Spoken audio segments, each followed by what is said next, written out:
prosecutor in the trial of the century. She is now a writer and a producer and author. Please welcome Marcia Clark.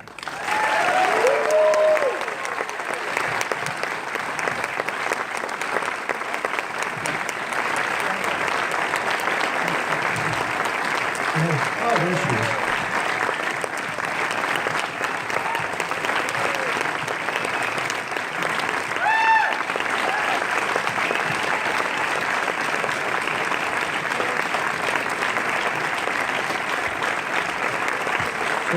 Marcia Clark.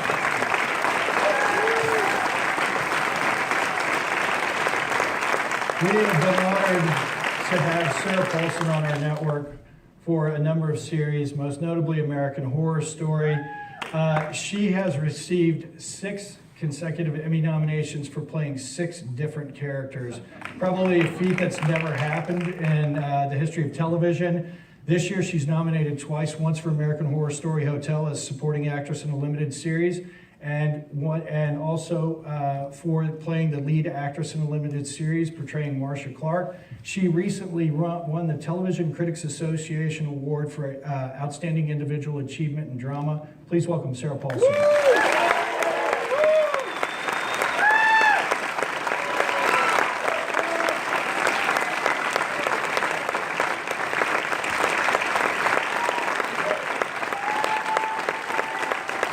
Our moderator tonight has been a member of the FX family dating back to 2002, going back to the origins of Nip Tuck, the Golden Globe Award-winning drama series.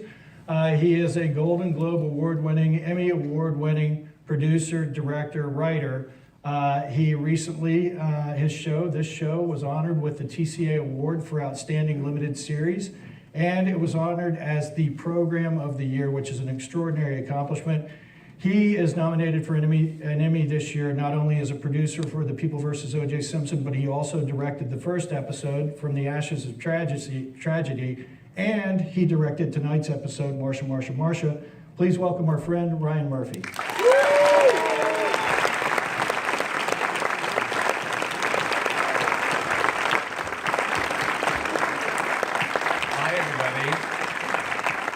Welcome to what I like to call my backdoor pilot in case Charlie Rose retires. So I'm going to start with a good icebreaker, because one thing I've always wanted to be in life along with Charlie Rose is James Lipton. So I'm going to start with a James Lipton-esque question for you ladies. So Sarah Paulson. Oh God. What is your favorite swear word?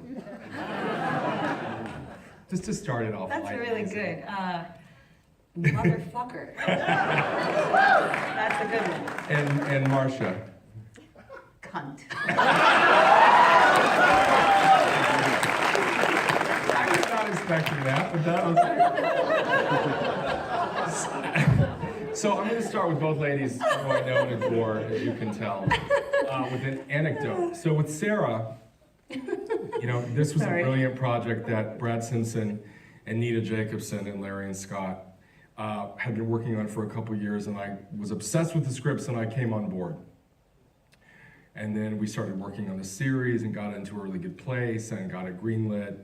And one of the first things that you do when you're making a show is you have something called a casting session. So usually in my career when I've had casting sessions, like 2 people show up. It's like me and the casting director and an executive. For some reason on this show, people were so in love with it, in love with the scripts, that I walked into the room and there were like 50 people in the room. So somebody said, let's start, and then somebody said, let's start with talking about Marcia. And there were many, many actresses in town who had called and were interested in this part. And I raised my hand and I said, you know, I just have to say one thing about this show, and then I won't really say anything else, and that is that if Sarah Paulson doesn't play this part, I really don't want to do the show.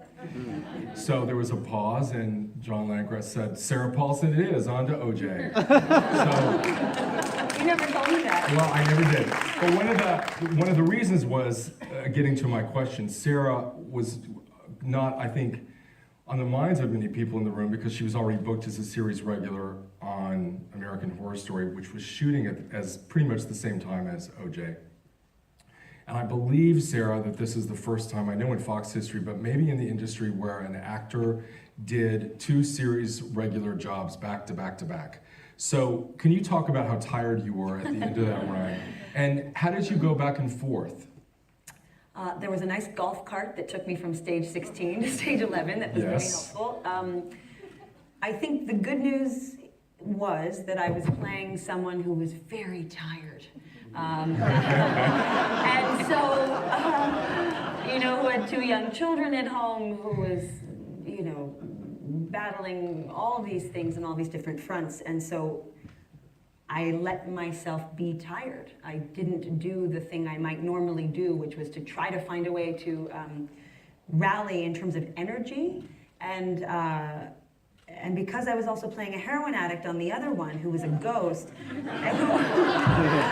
she was just sort of a hollow shell of a creature, and I just sort of thought, I don't have to, I felt that I could just sort of do the only thing that I knew to do at that time, which was just to let it go. There was no way that I was going to be able to control it in any way. It was too beyond anything that I could grab a hold of. So, and I was obviously working on The People vs. OJ much more than I was working on Hotel at the time, so my focus was absolutely that.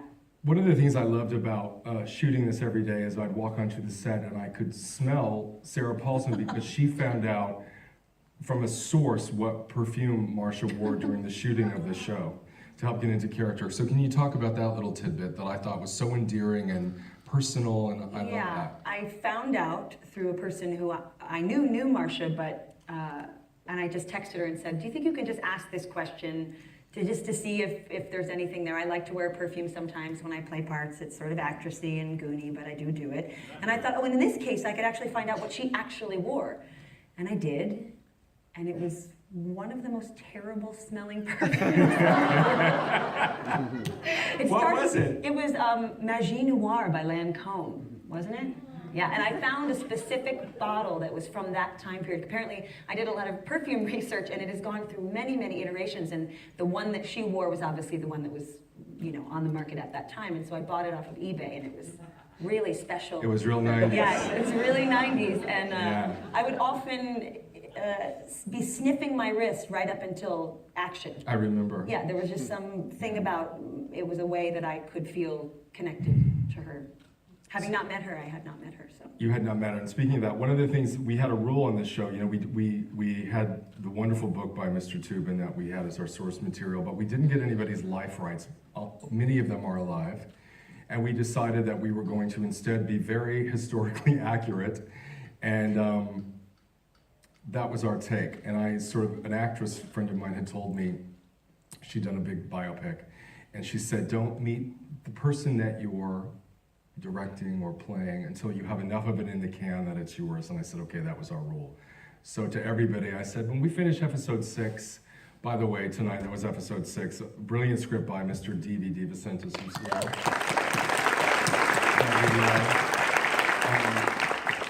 So some people did, some people did not, started to reach out. So long story short, I had dinner with Marcia, and I loved her on site. I thought she was so funny and charming and lovely and kind and a wonderful mother and somebody that I would really want to have as a friend.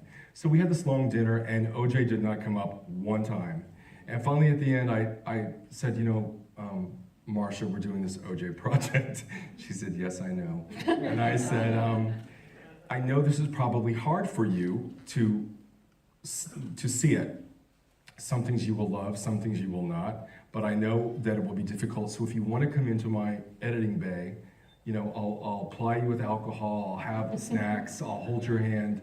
If you want that opportunity, I would like to extend it to you when we're all done and locked. And she looked at me with tears in her eyes, and she said, I don't think I'm going to be doing that. And I said, why? Don't you want to see it? I knew that at that point she was a fan of Sarah's, and she said, I just can't go through it again, which really moved me. So then, long story short, Marcia did see the episode. So Marcia, my opening question for you is a two-pronged question. What did you think when you first found out that we were making this show? What went through your head? What was your reaction? Well, first thing I did, I heard that it was going to be made, but I didn't know who was making it. Okay. So I was like, oh God, horrible. I mean, just misery, because the trial was misery.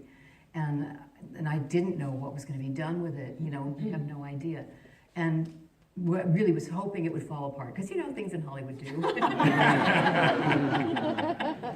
So, I didn't hear about it for a long time after that, and then I heard Ryan Murphy's doing it, and I'm like, okay, number one, it's getting done. Number two, it's gonna be great. So that was, and then I heard Sarah was gonna do it. And it's like, oh my God, this could really be good, but good could be very painful. Yeah. I mean, like, the better it is, the more it hurts to watch. So that was that was the way I felt. And then, of course, I did see it. Yeah, because I didn't hear from Marcia for a while, and then it got on the air, and then suddenly I heard that she had started to watch them. So what was that like when I know you watched them in your house with privacy. How did you feel when you saw the show? One friend on this side, one friend on that side, and a great big friggin' drink in front of me. It was hard. It was hard. It was really hard. Did it get easier as the episodes went on? No.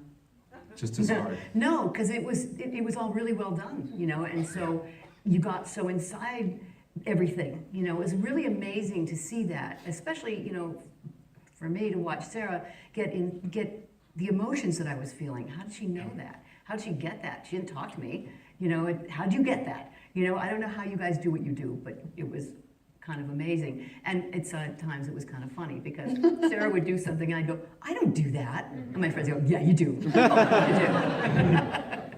Well, that was interesting to me. I mean, one of the things when we were making the show was when DV wrote the script and I was directing it as I read it.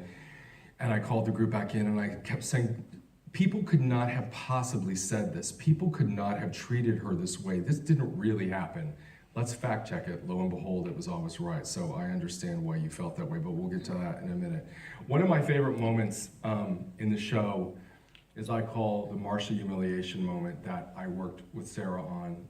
I'm really proud of it. It's the moment where she walks in and with her new hairstyle, because she's gotten a lot of people telling her that she needs to change her look. And she is humiliated. And the take that we have in there where Sarah, aka Marcia, breaks down was Sarah's first take. And when you were in editing, I kept watching it over and over again, because you can see Sarah's face turn red as a child's face would turn red upon being embarrassed. And I was so obsessed with it. We did it a couple times, but I knew after the first time that it was the best and the truest. And I remember my only direction to you, Sarah, was, you think you look good. It was the thing that made, I haven't seen it yet, so, but I do remember that moment, and I remember the feeling in my neck and my face feeling so hot, because you had given me this great note. Sometimes when you're playing something, and at the end of the scene, I think there was a tiny line, a description from DV that sort of communicated a moment of emotion at the end of it. So I think sometimes as an actor, even though you don't want to play the end of the beat, you still know it's coming, so you're sort of girding yourself. And so I think I had it in my mind to sort of be in that headspace. And you came into that little vestibule outside the courtroom and you said, I think you look great. And all of a sudden, it was this sort of, it turned the whole thing on its head for me. And so I walked in with a kind of confidence. And then the reality of what the room felt like, Ito's incredibly thoughtful comment, and this, tittering of laughter from the gallery behind me, the jurors, the defense. I just, I think it just was very real for me in the moment. It wasn't so much an acting thing. It was a kind of a beautiful marriage where everything I had read about Marcia and learned, and we had been, this was a couple months into shooting by this point, I had felt a little bit, I imagined what she felt like, and I guess I wasn't trying to hide it. I didn't think I could have in that moment. So Marcia, you will love this, and you'll love to know that the afternoon that we shot that scene, unlike in real life, all of the actors who were playing the dream team, between takes would come over to Sarah, are you okay? We feel really bad. That never happened to you, Johnny did it every day. Johnny did everything. Yeah. So Marcia, let's talk about the hair, which is something that I think people justly are obsessed with this story, which I do understand. I was Laughing back there was such... The thing about it that I find the most moving and that I really get having many friends who are working women and working mothers and single working mothers, as you told me, and I asked you this question, your appearance and your hairstyle throughout that trial was really based on one thing, which was that you wanted to be wash and wear so you could get out of the house and spend more time with your kids. So can you talk about that a little bit, and what do you think about everybody's fucking obsession with your hair? I know, what was up with that? I know. I never did understand it. It was really, as you said, wash and wear hair. I had 2 little boys, very little. I'm working a full-time job, and I was constantly running between either work or home, and it was like a rubber band, with as little time in between as possible to, you know, and so there wasn't really time to mess with my hair. And I have straight hair, so if I don't blow it out, it's not good. So, and I don't want to have to do that. I want to be able to, so yeah, thus the wash and wear hair. I did hear since then from other reporters today, not back then, that, you know, we all had those stupid perms, so thanks. Yeah. Where were you? Where were you? But, Yeah, but where were people talking about Robert Shapiro's hair? yeah. You know what I mean? That's what I've like now with 20 years looking back. It's so mind-blowing to me. How did it feel every day getting up knowing you were going to be judged as a woman, not on your work or your work ethic, but on your appearance? How did you endure that, and what did that feel like? I didn't think about it. In all honesty, I didn't. I heard about it. I knew, you know, there were stories about it. I thought it was so ridiculous and so irrelevant and I had my hands full with the case, as you know. So the thing is, in the courtroom, it's not like on a set where you can see the camera. There was a little eye in the wall above the jury, and you didn't see the camera, so I could easily block it out and forget. Yeah. And so I did, which at times got me in trouble. But, because I'd say things on the side, which, you know, I thought the judge couldn't see me. He couldn't, but people watching the TV could, because that's where the camera was. Yeah, and I forgot about that. But how did, maybe on a more deeper level, how did you feel about the fact that no women came to your defense? How did you feel about that? Because not a single one that I can recall did. That surprised me. It really did. I because I thought if it was me watching another woman get pilloried like that, I would have said something. I think I would have. I like to think I would have anyway. And it did surprise me that there was just no voice. There was no one to say, hey, this is bullshit. You know, she's doing a job. Whatever you think of the job, why are we talking about her skirts? Why are we talking about her hair? Yeah. Yeah. I think that would be so different today if, I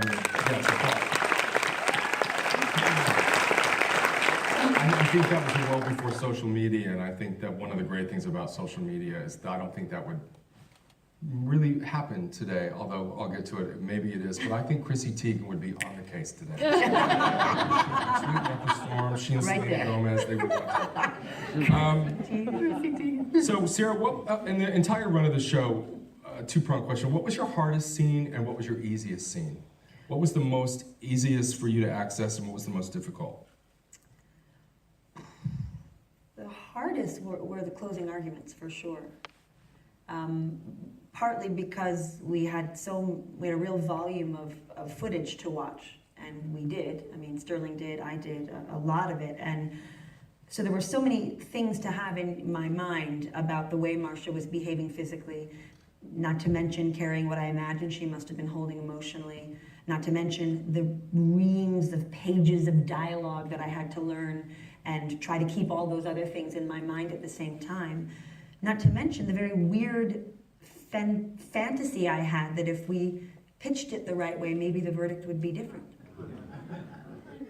That because it was 20 years later, and you know, when we were shooting it, that somehow there would be a different set of eyes and ears, and they would have seen the mountain of evidence. The easiest thing. Well, I think you could feel that when we were shooting that. Yeah. That the closing arguments from every side, that the room felt breathless, as if somehow they were expecting that it, something could happen that hadn't happened before, and it wasn't because anybody was doing something better or different, but just because it felt like we were there. It was looking around the room, seeing everybody in all the clothes, mostly as identical as they could be to what they were all wearing on that day. And also, again, we shot everything sequentially, so by the time we were doing that, verdict episode, we had done everything, so we were all living with You were invested. the whole story, and so it felt like everything was at stake because it was. Yeah.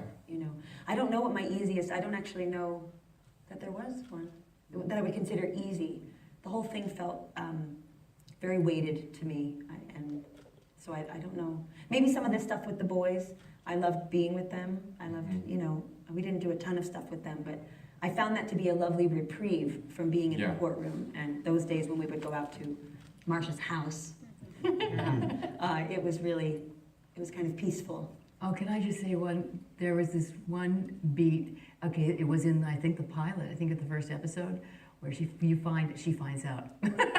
The Marcia character finds out. Anyway, there is a weirdness. There really is. And Marcia finds out that Johnny's on the case, and she's sitting outside, and she's going, motherfucker. So right on. It was so right on. I said, I bet that happened. I bet that really happened. And you would know. Oh, yeah? Oh, yeah, I would. You would know. So Marcia, speaking of, you have 2 children. What was it like for them they were very young during the trial. Did they have any awareness at all of their mom and what was happening, or no? They tell me now, no. But I do know that I had a nanny, and she told me that my older son, who was then 5, would ask her to turn on TV so he could watch the mommy show.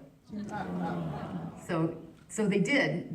He was aware. The younger one was so young, 2 years, I don't think he was. And how old are they today? 26 and 24. And do they watch the show?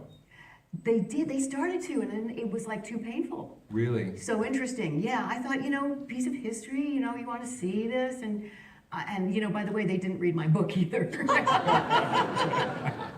Wow, so they didn't watch the show? No, they started to. Too hard. They both started to, and they could see, I think they got far enough to see that, those things were going to get hard on me, and they just couldn't do it. It's very sweet. One of the interesting things that I think about this episode in particular, and the character of Marcia, who's not a character, it's a real person, but to me, it felt so, the story, even though it was 20 years ago and what you went through, there seems to me to be such a modern parallel between you and Hillary Clinton, and how the media has treated you and how the media has treated Hillary. Do you feel that at all? Any correlation, any kindred spirit? I think I feel that with all women who kind of put their heads above ground, and get any kind of publicity. I think that it seems to be a pretty common thing, especially with a woman who's a strong voice, who's perceived as doing a man's job. I think we all kind of get hit with the same shovel, Still. I think so. When do you think that'll change? I think it's changing now. I do. I think this show helped that. I really do.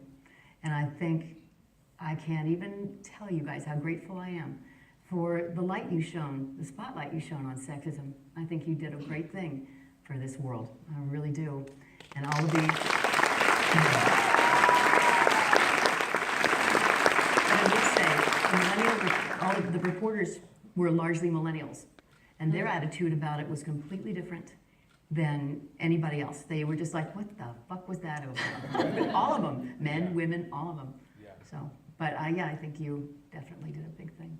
One of the things that I'm the most proud about this show, and there are many of them, is sort of, as you say, shining a spotlight on sexism. And I was so happy that something happened literally after this episode aired, which was newspapers across the country and magazines started to write articles about the redemption in their view of Marcia Clark. As a public What's figure. happening with your What's microphone? happening here? Is it working? Yeah, I'll hold it just like. This was a New York Magazine did an article called "Marcia Clark Redeemed," which I think you read. And their headline says, with a push from the O.J. Simpson miniseries, the 1990s boogeyman is set to become, and is now, a feminist icon.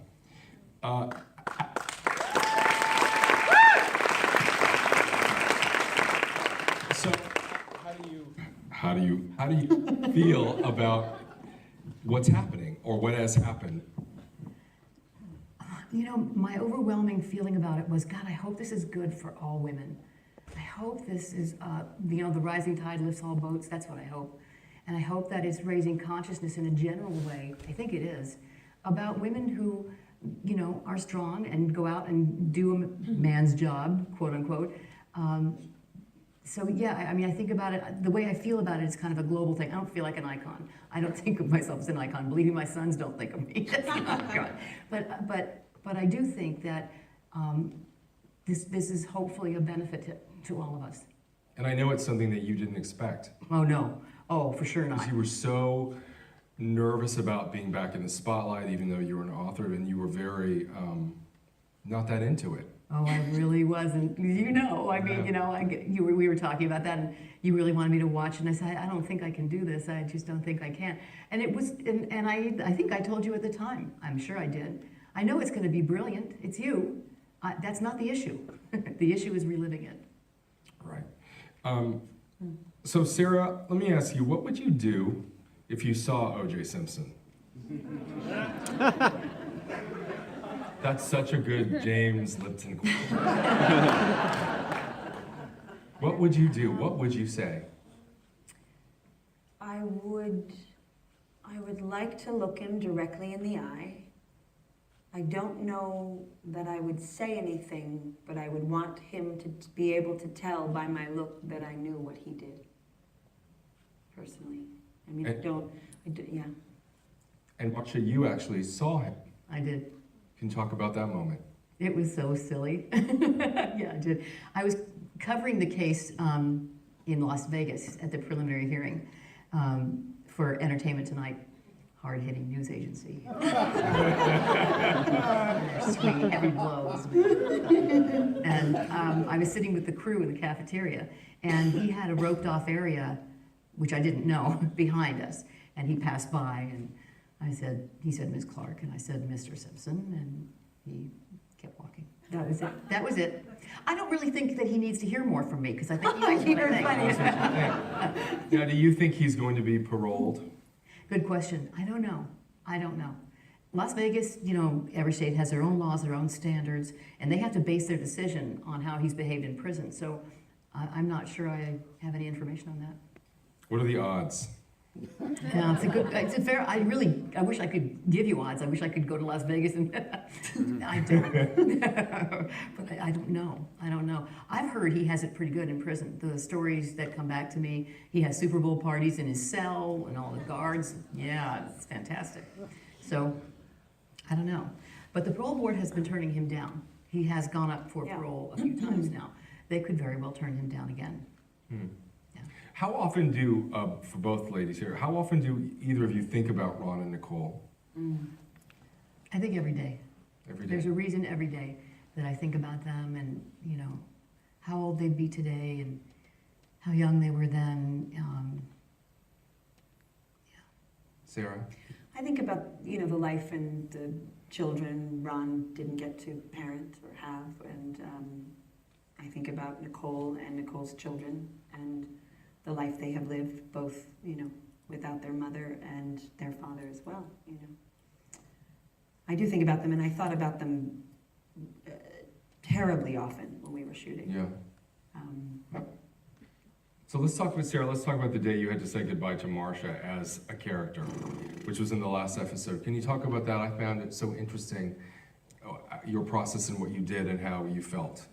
Well, I was bereft. I really was. And I had a friend say to me on the phone, "Why don't you go in and do a kind of proper goodbye to Marcia?" To Marcia, and you know, to all the places you've been inhabiting lately, her office, the courtroom.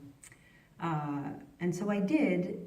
After I'd sort of been blubbering in my trailer for like 30 minutes, and I picked myself up and I went in to my office where I had spent so much time, and it had only been, I mean, I had wrapped, I'm not kidding, 30 minutes before, I walked in the office, all the posters, the degrees, everything was on the ground, being tagged up by props to go back to, you know, wherever they had rented it from. Same thing in the courtroom, clock was off the wall, chairs were turned up on, and which was almost, it just made it so much worse. I just felt like I didn't have a chance to say goodbye. It was, it feels very strange to be saying this while you're sitting here about me saying goodbye to the character of Marcia. Like, it's so odd because Well, Marcia now writes mystery novels, so we could spin it off as Marcia Clark mystery. Please let It could be like a Murder, She Wrote thing. I would be, that nothing would be more. It's the greatest thing I've ever, had the pleasure of. So, Marcia, speaking of mystery novels, how did you become a novelist? Talk about that. Well, I That's always what you're wanted doing to. today with great success. Thank you. Yeah, I've been really happy doing it. I wanted to write when I was a kid. That was a childhood dream, and I was always addicted to crime. I was a really weird kid. I mean, age 5, I was making up stories about the house that's abandoned at the end of the street and the dead bodies. And, I'd see a spot on the floor, on the ground, and it was blood. Wasn't blood. And, It's like a tater tot that had been dropped. Yeah, exactly. Butchered it or something, it's It's brains. yeah, exactly. Ooh, that's good. Yeah, you can use it if you want. Okay, yeah, sure. And so I really didn't think I was ever going to do it, though. I grew up and I thought, oh, you can't make a living at this. So I went to law school. Sure, natural. Yeah, it fits in figures, doesn't it? Yeah. And then when I left law school, I wound up working on a television show, and the EP got me writing scripts with her, and we went out and pitched scripts, and then we did that for a few years, and then we sold one to FX, as a matter of fact. Wow. Yeah. And then I decided, if I'm ever going to realize the dream, that's now. So I started writing, and the first series I wrote was based on a prosecutor, Rachel Knight, and now I have a second series that I'm writing. The first one is already out, Blood Defense, was optioned by ABC Studios for a 1-hour drama, and the second, Moral Defense, comes out in November. Congratulations. Thank you. And my last question before we get into audience question is, what television shows do you guys watch now? What are you obsessed with? Are you binge watching anything? Oh, I have. I mean, of course, crime story, horror story, I can't. Good answers, Marcia. Oh, Very it good. is true. Very good. I mean, I don't have to lie, yay! Because I suck at it anyway. Yeah, I can't wait for Katrina, actually. Really excited about that. I mean, I've loved all your stuff. I've loved all your stuff. So, right there, what else? I'm sure other things. I can't think of them. Really, I can't think of them right now. Yeah, I haven't. I can't. Sarah, what are you watching? I'm a Game of Thrones nut. Oh yeah, yes. I'm really nutty for that, like a cuckoo puff. I go crazy. Like Khaleesi, no, I'm like that. I'm that person, and I'm started that Stranger Things. Although I can't watch it. I can't watch it at home at night because it's Too scary. It's too scary. But I love that intro and that music, and bring Long Live Winona Ryder. Long live That's my- Winona Ryder. Yeah, I love that too. Yeah. So we're going to start by, I'm going to end the evening by asking some audience questions. So this You're so James Lipton-y right now. I'm so trying. You're so. This question is from Karen to Marcia, and it's a great question, which is, Marcia, do you believe the outcome of the trial would have been different if it had not been televised? Good question, Karen. That's a really good question. No, I don't. Because at the end of the day, people watching the show, I almost said the show. Yeah. Well, it was in a way. They did. People have come up to me and said, I really miss your show. Anyway. I don't think so. Because what it had to do with was much less what the media was doing for that jury. The media had an impact, there's no question. But I think that impact was felt more keenly by the people outside the jury. So you don't think if any of his decisions that didn't go your way were partly, sometimes I felt like that. The camera being there, he was so. That's a great point. Playing for. Thank you. Yeah. I learned that. I really like talking to Yeah. me. Anyway. Speaking of But no, Lance, that's true. isn't it interesting that he's the only person who didn't write a book? Yeah. Why do you think He that couldn't. is? He couldn't do that and remain on the bench. Okay. So he'd have to leave the bench, and so he didn't do that. But I think that's a really good point. There's no question he played to the cameras. And what would happen is that we'd do an argument, and the most infamous instance when it happened was the argument about allowing in racial slurs. And I brought the motion to prevent that from happening, and Ito granted my motion initially. And so it was going to be kept out. That night, pundits on TV went nuts saying, you can't do this, you can't keep it out, it's not right. And by the way, none of them knew what they were talking about. It was completely irrelevant. But I'm over it. It's cool. But the next day, Vito walked into court and changed his ruling. Yeah. And that happened over and over and over again. Yeah. This question is for Sarah from Christopher, which is, Sarah, how do you balance your private life with your public life? I am a fan since Down with Love. Very Thanks, nice. Christopher. Are you serious? Are you serious? Oh, Christopher, hello. How crazy. How do I balance it? I don't. I just do what everybody does. I don't know that I do it well. I just, try to show up and just be wherever I am fully when I'm there, to the best of my ability, and I'm not very good at it. Yes, you were. Sorry, Christopher. This question is from Tracy to Marcia. Do you still believe OJ is guilty without any flicker of a doubt? Not even one. Yeah, can you talk about that? Because people ask you that all the time. It's weird. I don't know why people ask me this question. Do you really think he's guilty? What am I doing in court if I don't really think he's guilty? And maybe it's because they don't understand it. For a prosecutor, it's not like a defense attorney. It's a different thing. I can't even go into court unless I believe, not just beyond a reasonable doubt, but beyond all possible doubt, that he's guilty. Because if I have any doubt at all, I'm not going to be there. No. I'm going to be investigating or whatever, or maybe not even filing the case. So, yeah, of course, This question is from Jazz Oh. to both of you. So talking about the verdict day for both of you, what was your most, well, for Marcia, what was your most vivid memory of that day? And Sarah too. I wasn't there. But Yes, no, I Knowing. just being, I was there. Yeah.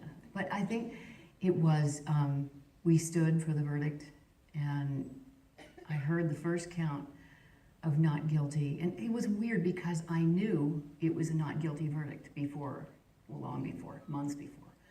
But there was a little part of me that kept saying, they can't really do that, they can't. And then they did. So the first count, Ron Goldman, not guilty, no. They did it. They really did it. That's. And Sarah, where were you when the verdict was read? I was not a rabid trial watcher at all. What were you doing in that period in your life? I was 19, living in New York, trying desperately to become an actress. Really, really decidedly self-interested, not paying attention to anything else. It was all that.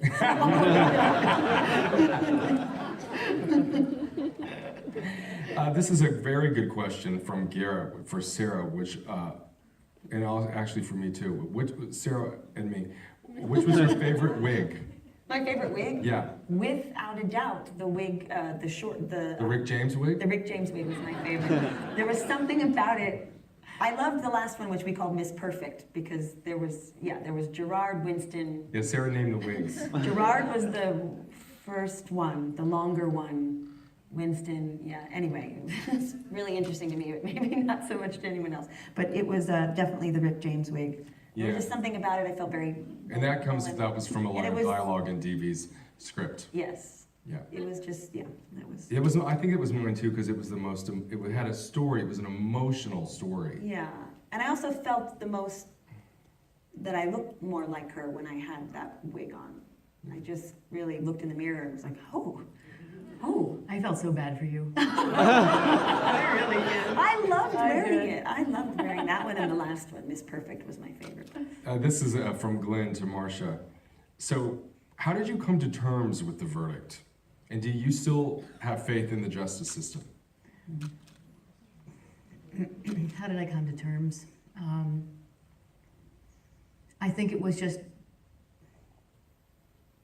how to explain this? The racial divide was something that we were all very familiar with downtown. We were trying cases I was trying cases downtown for 10 years.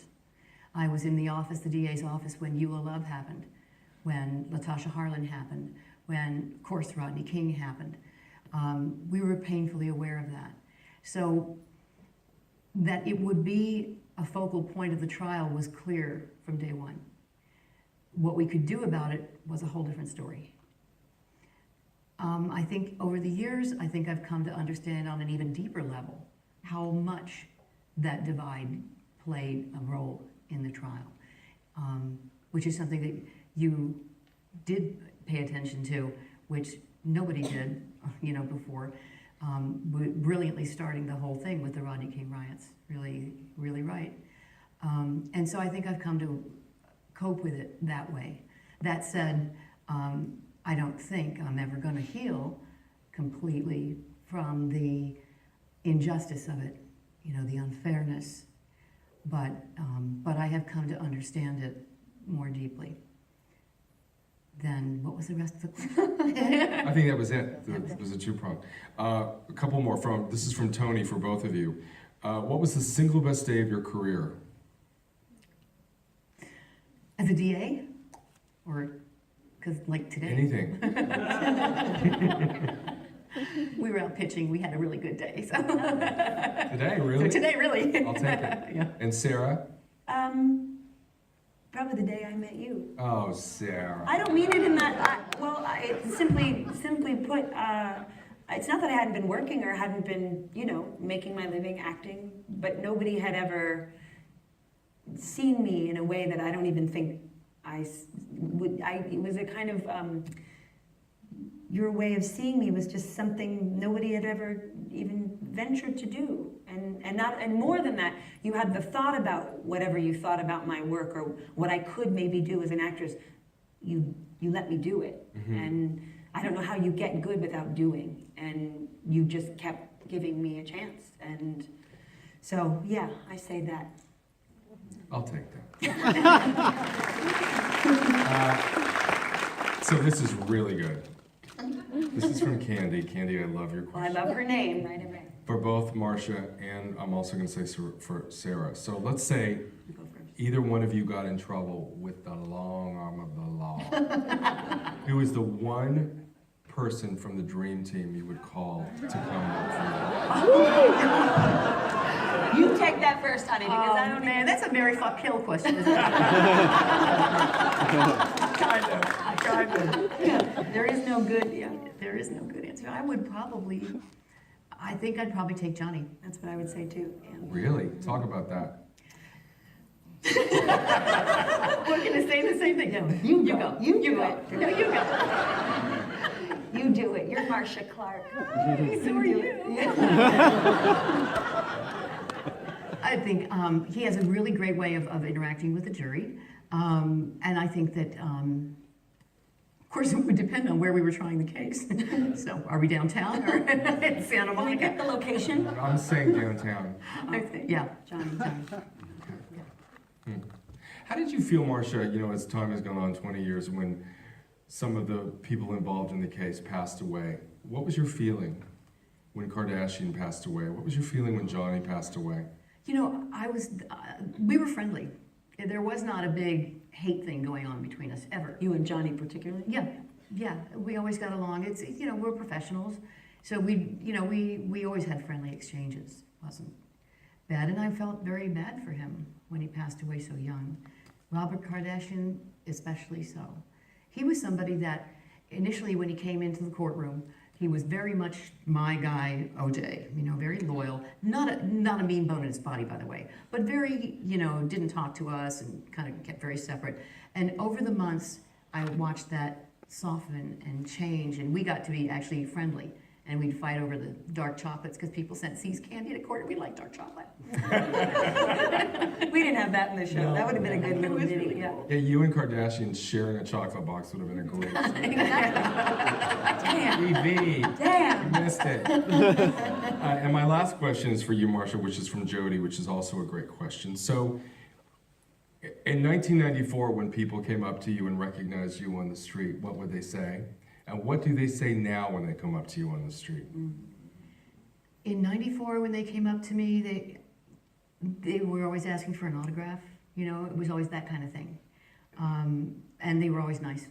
I mean, I would knock wood, except it's too late, it's over. They were nice. I never had a bad confrontation on the street. And today, even more so. People are just really, they're nice in a way that is different. It's different. There's an understanding, there's an appreciation, there's just I get it now kind of feeling from people. And it's really amazing to live something like this. I'd never have ever expected some 20 years later to have things so different.